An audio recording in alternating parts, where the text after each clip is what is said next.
piece of news from the past 24 hours. The incomparable, invincible, unbeatable Cigar unfortunately passed away yesterday, I believe at age 24. 33 career starts, 19 wins, a shade, and I mean a shade, under $10 million in earnings. I was on the radio yesterday with my Sunday partner, Steve Bick, and we were talking about this, and as we were talking, I pulled up the past performances. And Cigar, a string of not just triple-digit buyers, but triple-digit buyers over 110.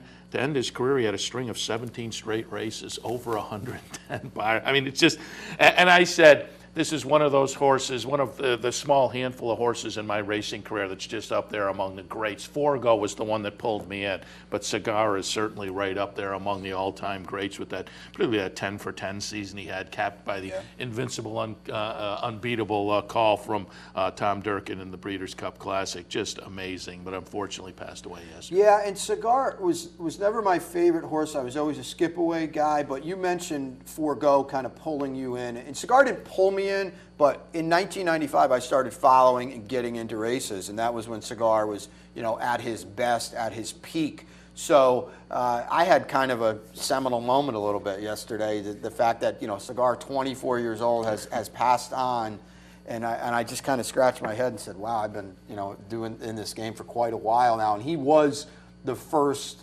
superstar horse that I was, you know, got to see, that I was familiar with, and we were talking off the air, the amazing accomplishments and some of the races we were looking, Seth and I, as Seth has his PPs, when you see the Pimlico Special, the Oaklawn Handicap, and one more in a row, and they were Grade 1 races back then, and they're nothing of the sort now. But Cigar, Skip Away, and I'll even throw Mineshaft in there. The last, I think, true campaigners, I think, is that fair?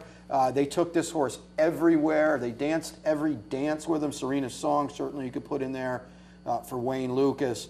But we don't see that anymore. We see the 4, 5, maybe 6 start campaigns. We see horses that don't want to leave their comfort zone, their home track. And Cigar, you know, Seth can read off the list, but he went here, there, and everywhere in two true campaigns. And we just don't see that anymore in the, you know, the year 2014. It just doesn't happen. That 10 for 10 campaign in 1995 starts like when I first got into the game. This was traditional. Down at Gulfstream, starts in an allowance race, then goes to the Don Gulfstream Park Handicap, Oaklawn Handicap, Pimlico Special, Mass Cap, Hollywood Gold Cup, Woodward Jockey Club Gold Cup, and then the Breeders' Cup Classic. So yeah, I mean, it's beginning of the year to the end of the year. He's all over the coast to coast and whatnot. Just absolutely impressive, as you say. We don't see that anymore. Right, and the other thing that we didn't hit on, Anthony mentioned yesterday, was a great point. He really put the Dubai World Cup on the map. He would have gotten there anyway with